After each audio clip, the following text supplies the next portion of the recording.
Hello. Vande Mataram students.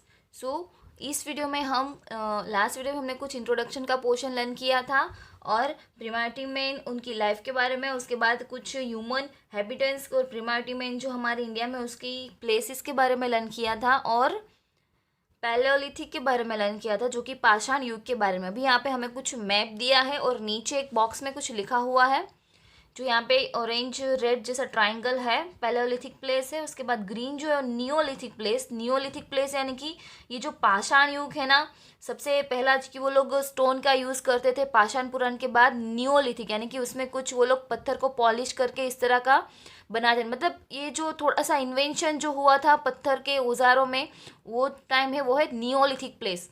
उसके बाद chalcolithic place यानी कि ताम्र। चारकोलिथिक का मीनिंग होता है ताम्र यानी कि कोपर। कोपर में से कुछ वेपन्स बना के वो लोग यूज़ करते थे। उसके बाद इनिशियल विलेज। इनिशियल विलेज की जब जो प्रिमाइटिव मैन की लाइफ थोड़ी सेटल हो गई थी उसके बाद जो उन्होंने शुरुआत का प्रारंभिक विलेज मिला था उसके बारे में। और यहाँ पे जो स्टार है वो है मॉडर्न सिटी। अब ये जो साइन है ना नाम नेम के बाजू में लिखी है उसके हिसाब से हमें ये पूरा मैप समझना है। पहले तो पैलेओलिथिक प्लेस है तो जहाँ पे ये पूरा ट्राइंगल है ना, देखो ये भीमबेटका है। उसके बाद कुरनूल केव्स है और मैप में और कहीं पे ये दो ट्राइंगल जैसा नहीं, यानी कि ये दोनों जगह है ना वहाँ पे एंशिएंट टाइम के पीपल रहते होंगे और वो एरिया को नाम दिया है पैलेओलिथिक प्लेस। ओके, अभी है नियोलिथिक प्लेस जहाँ पे ग्रीन कलर का हमें रेक्टेंगल यूज़ करना है। तो नियोलिथिक यहाँ पे नीचे देखियो कावेरी रिवर। उसके बाद है पियमपाली। उसके बाद ऊपर महागढ़। उसके बाद ये रहा कोलदियाहा। उसके बाद नॉर्थ इंडिया में बर्जहोम, चिरांद, बांग्लादेश, ये सारी जगह है वो है नियोलिथिक प्लेस। यानी कि ऐसी जगह जहाँ पे स्टोन के बने हुए वेपन्स तो यूज़ होते लेकिन कैसे उनको पॉलिश करके, यानी कि जो टेक्नोलॉजी का थोड़ा सा डेवलपमेंट करके उन्होंने बनाया था ऐसा। उसके बाद चारकोलिथिक प्लेस है यानी कि जो ताम्र कुछ मेटल सोर्सेस मिला होगा ऐसी जगहों पे। तो ये जगह बहुत ही कम है। देखो यहाँ पे साउथ इंडिया पे एकदम नीचे अदिचाननालूर। उसके बाद यहाँ पे हमारे गुजरात में है लांगनाज। उसके बाद पाकिस्तान मेहार ग्रह। ओके, ये सारे नाम है। उसके बाद इनिशियल विलेज जो उनके प्रारंभिक शुरुआत थी, जो उनकी लाइफ थोड़ी सी सेटल हो गई थी तो उसको नेम दिया है इनिशियल विलेज और वो यहाँ पे है इनाम गांव। बस एक इनाम गांव ही यहाँ पे अवेलेबल है। और चारकोलिथिक प्लेस में और एक जगह है ब्रह्मगिरी यहाँ पे। और लास्ट है मॉडर्न सिटी। अभी मॉडर्न सिटी है एक मुंबई और दूसरा कोलकाता। ओके, उसके अलावा कोई अवेलेबल नहीं है यहाँ पे। ओके, तो ये थी, हमने मैप समझ लिया। ये मैप में ऐसा है कि जो समय है यानी कि जैसे जैसे ये जो प्रिमाइटिव मैन्स है उनकी लाइफ का डेवलपमेंट होता गया वैसे वैसे वो लोग एक जगह से दूसरी जगह घूमते गए और अपने आप को डेवलप किया। और हमें जो सोर्सेस मिले हैं ना वो ये जो नेम है उसके हिसाब से ही ये जगहों से मिले हैं। उससे हमें पता चलता है कि उनकी लाइफ में कितना कितना कैसे कैसे चेंजेस आए थे। ओके, नीचे पैराग्राफ देखते हैं। Look carefully at the places marked in the map. You will find out that at many places of India, the primitive man might have lived. Few places are shown in the map, but there are evidence of their habitat in many places in India. अभी हमने map देख लिया तो उससे हमें क्या समझ में आया कि जो हमारे पूर्वज जो है ना वो ज़्यादा से ज़्यादा भारत में रहे हैं। बहुत कम ऐसी जगह है कि वो भारत से बाहर रहे हैं। और भारत में जहाँ पे रहे हैं ना वो उनके निवास स्थान से कुछ हमें एविडेंस मिले हैं। They prefer to stay in good and large places where stones, wood, water were found. अभी वो जहाँ कहाँ पे रहना पसंद करते थे जहाँ पे स्टोन, वुड और वाटर उनको आसानी से मिल जाते थे। They live in natural caves to protect themselves from rain and wild animals. अभी तब तो घर तो थे नहीं तो वो कहाँ पे रहते थे, गुफाओं में। अभी तब पहाड़ भी बहुत सारे थे तो वहाँ पे नेचुरल केव्स भी जहाँ पे अवेलेबल होती है ना वहाँ पे वो रहते थे। क्यों? क्योंकि उनको बारिश और जो जंगली जानवर होते हैं उनसे प्रोटेक्शन मिल सके। Several such places have been found in Vindhya mountains in central India. Such type of places have also been found in the region around Narmada river. अभी विंध्या माउंटेन्स एंड नर्मदा नदी के आसपास भी ये सारी जगह हमें मिली है. भीमबेटका जो कि अभी आया है मध्य प्रदेश में has been found which was an excellent place of human habitation. In its cave, near about 500 images of birds, deer, wooden spear, trees, humans, etc.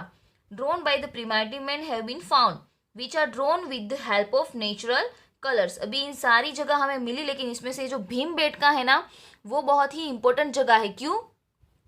वो मध्य प्रदेश में आई है और जो कि एक गुफा जैसा है और वहाँ पे 500 से भी ज़्यादा इमेजेस मिले जिसमें bird, deer, wooden spear, trees, human ये सब ड्रॉ किया है हमारे प्रिमिटिव मेंस ने. वो दीवालों पे ही ड्रॉ किया होगा, राइट. तो ये सारी लोगों की पिक्चर्स बनाए उन्होंने और वो अभी तक अवेलेबल है और उनके ऊपर उन्होंने कलर्स भी किए थे. जो नेचुरल कलर्स अवेलेबल थे उनके समय में वो उन्होंने यूज़ किए थे. भी यहाँ पे आप देख सकते हो केव ऑफ भीमबेटका, भीमबेटका की गुफा जो कि मध्य प्रदेश में आई है. ओके, अभी भी यहाँ पे ये सारे एविडेंस अवेलेबल है जो कुछ अंशतः हमें दिखाई देते हैं. अभी नीचे देखना है, नीचे का paragraph. Discovery of fire and wheel and there uses, यानी कि फायर और व्हील का यूजेस और उनकी डिस्कवरी यानी कि उनका इन्वेंशन कैसे हुआ. Rinse of ashes found out in the cave of primitive man in Kurnool in south India. अभी जो राख होती है ना उसके कुछ एविडेंस हमें मिले. कहाँ पे? कुर्नूल में, जो कि साउथ इंडिया में आया है. वो क्या हमें बताता है? indicate that they were familiar with fire. As per historians, approximately 11,000 years ago, humans started using fire. अभी 11,000 साल पहले लोगों ने फायर का यूज़ करना शुरू किया था. भाई हमारे हिस्टोरियंस ने फाइंड आउट किया है कि बहुत समय पहले का जो एविडेंस मिला है, जो राख का एविडेंस मिला है. और राख किससे बनती है? जब कोई चीज़ जलती है तभी वो राख बनती है. ओके, तो इससे हमें पता चलता है कि उन्होंने फायर का यूज़ किया होगा.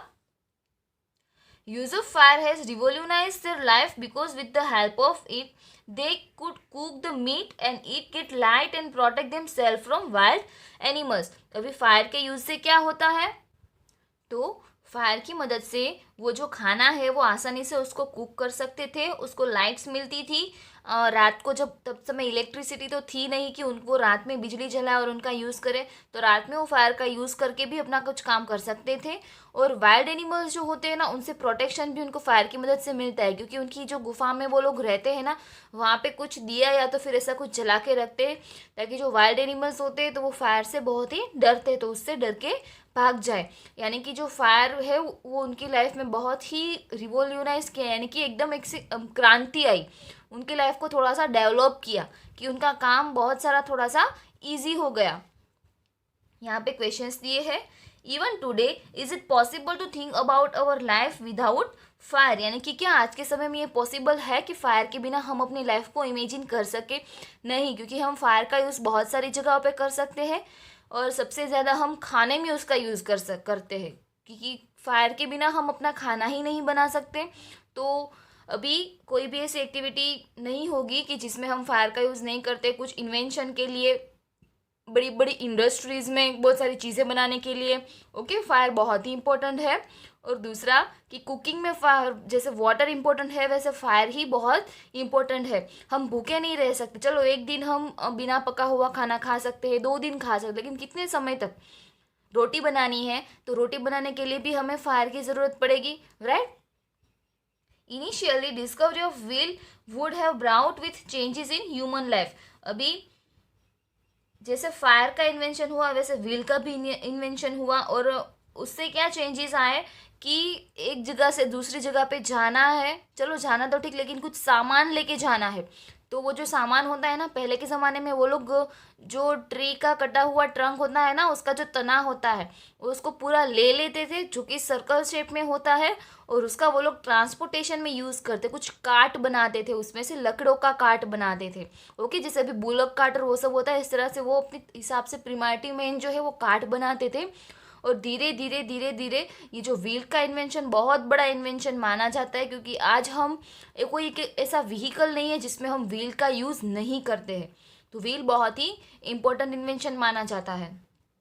Other than fire, wheel is also revolutionise their life. They learn to make wheel from tree trunk and thick wood. अभी जो मोटी लकड़ियाँ होती है और ट्री ट्रंक होते हैं, ट्री का जो तना होता है, उसमें से उन्होंने व्हील बनाना सीखा। और उसमें से वो लोग क्या करते थे कि जो काठ होता है जो भी इजीली बन जाता है, इस तरह से वो काठ बनाते थे, कुछ सामान उसके ऊपर रखते थे और इसको धक्का दे के चलाते हैं। और इस तरह से उसकी ट्रांसपोर्टेशन का पहला मीडियम शुरू हुआ था। और व्हील का इन्वेंशन भी प्रिमाटिव मैन ने ही किया था, और जो हमें आज बहुत ही काम आ रहा है। ओके, आज हमने इतना ही लर्न करना है। आगे का जो पोर्शन है वो हम नेक्स्ट वीडियो में लर्न करेंगे। वंदे मातरम।